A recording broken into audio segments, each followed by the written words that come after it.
Alrighty, so while I was making my video about CES 2024 and Nvidia's presentation about the 5090, 5080, and 5070, as well as the laptop versions, they actually came out with the DLSS 4.0 video after the actual CES 2024 ended. So let's go ahead and take a look at it and see exactly what they're saying for it, because this was not in the presentation. This came afterwards. So I figured I might as well go ahead and do it because I'm still up and I haven't fallen asleep yet. So let's go ahead and take a look at it right now. AI is changing everything about how we work and play, and computer graphics is no exception. We've been reinventing computer graphics with artificial intelligence since the launch of RTX in 2018. DLSS is always learning. To improve the AI powering DLSS, we analyze image quality and fine-tune our training datasets and algorithms. Then we retrain the model to make it smarter, faster, and easier to integrate. DLSS is the best way to play. Today, we are introducing the biggest advancements to DLSS since 2020, including new multi-frame generation for RTX 50 series GPUs, enhanced frame generation for RTX 40 and 50 series users with faster performance and lower memory usage, and a new model powering ray reconstruction, super resolution, and deep learning anti-aliasing that enhances image quality and stability for all GeForce RTX users.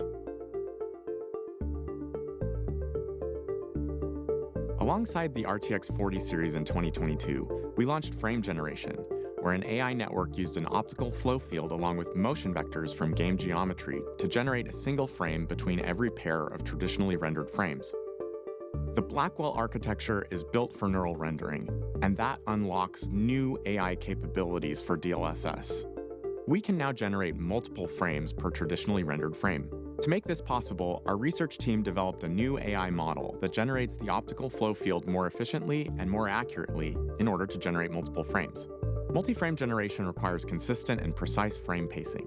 DLSS 3 frame pacing had variability because of how different game engines divided workloads between the CPU and GPU. With the Blackwell architecture, the display engine was improved to leverage flip metering when generating multiple frames, ensuring that the GPU delivers consistent and optimal frame pacing.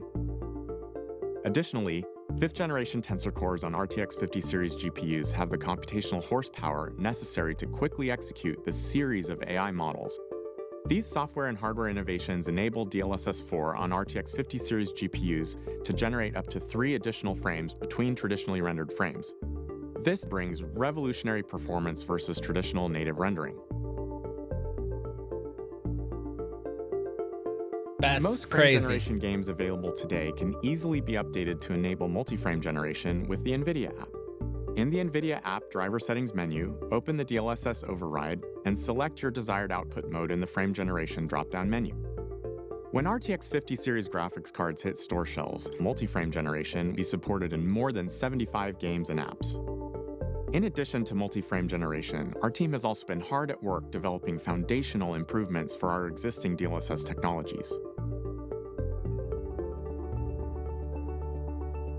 Today, we're introducing an enhanced single-frame generation model for RTX 40 and 50 series GPUs, which, like the multi-frame generation technique for Blackwell, uses 2 AI models, one for optical flow and another for frame generation.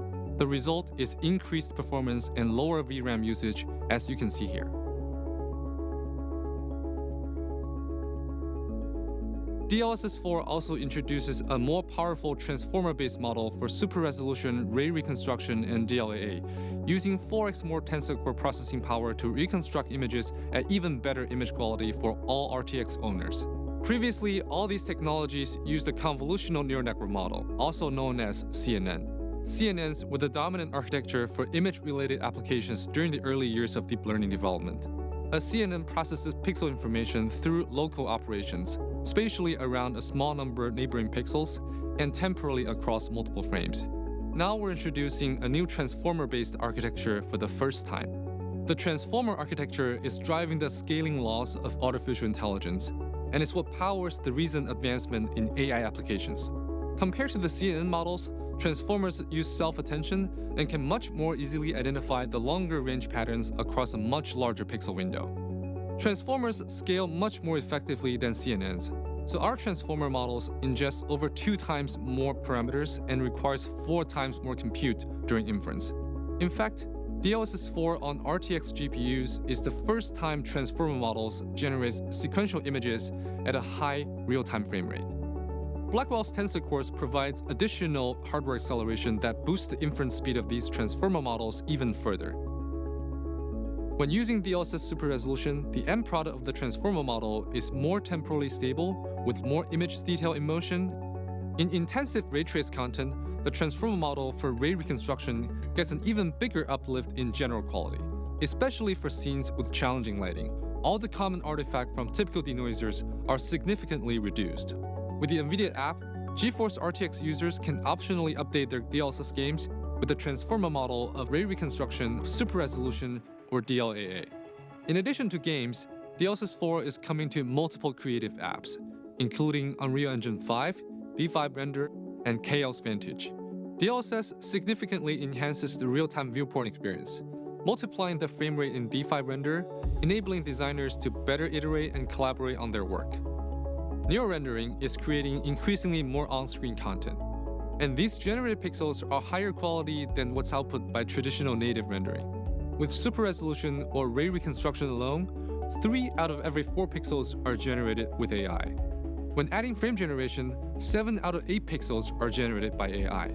Finally, with the DLSS 4 multi-frame generation, 15 out of every 16 pixels are generated by AI. With the RTX 50 series and DLSS 4, we've introduced a new generation of neural graphics, so games are more beautiful, run faster, and are more responsive.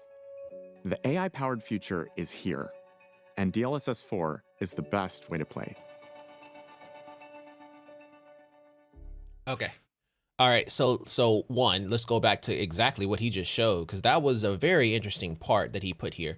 So right here, this is incredibly interesting. So basically he's saying that, I'm guessing this is all with the same graphics card, so there may be some issues there, but let's say this is all with the 5090. So he's saying that DLSS 3.5, which is coming to the 40 series, and then he compared it to DLSS 4.0, and he's saying basically if you're running DLSS 3.5, it is right around 7 frames generated versus 14 with DLSS 4.0. So basically it's twice as fast, or somewhere around there. So approximately 1.4 to 2.0 times faster depending on games.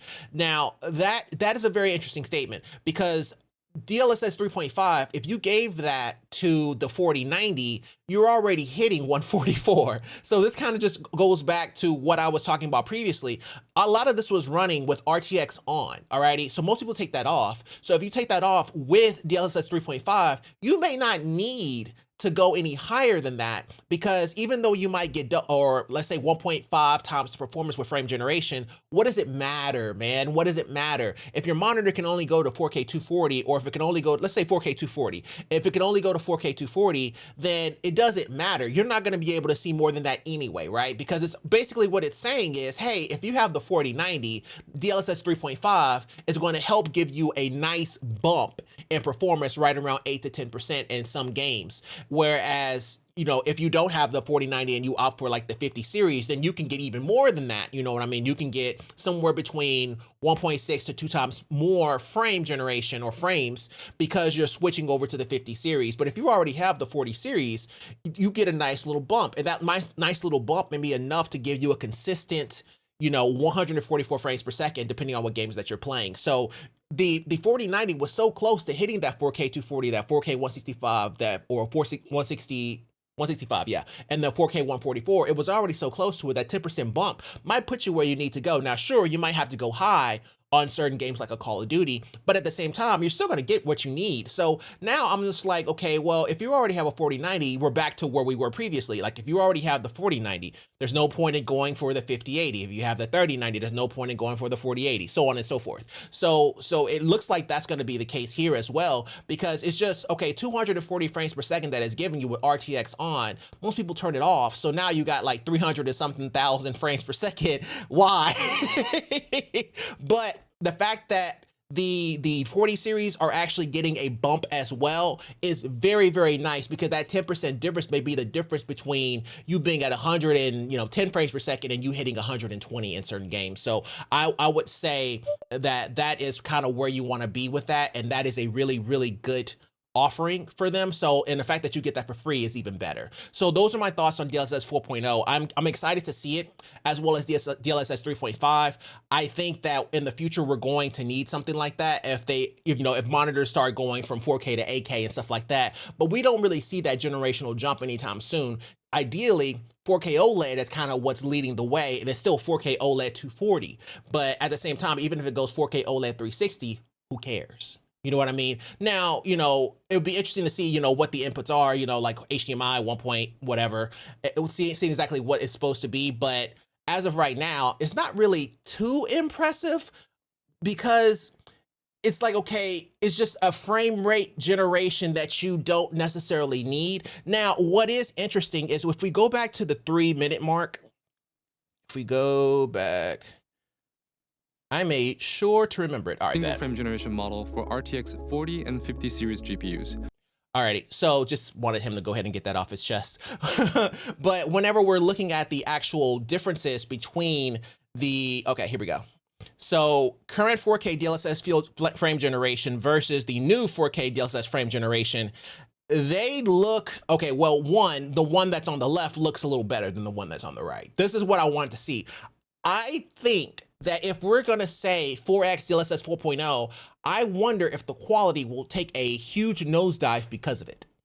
That is what I wonder, because if that's the case, then it may not be something that's good for anyone, really. You know what I mean? Like you may not want to go that 4X for that frame generation, because the more you generate frames in the future that have not happened, the higher the probability is that it's not going to look as clean as it would have been if you had just gone, 7 or 10. You know what I mean? So I'm wondering, because you can clearly tell a difference. Like the one on the left looks way better. Now I get the one on the right has a 10% frame generation, bump, as well as less memory, but it also doesn't look as good. You know what I mean? So, a difference between 124 and 137, I might argue you're not gonna notice that anyway.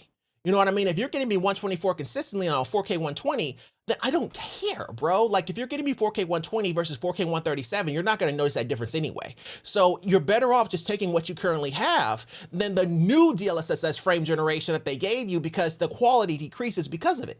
You know what I mean? So, it's kind of a mixed bag when it comes to DLSS. How far do you want to go before you sacrifice all the quality that you had gained because you had gotten the card in the first place? Right?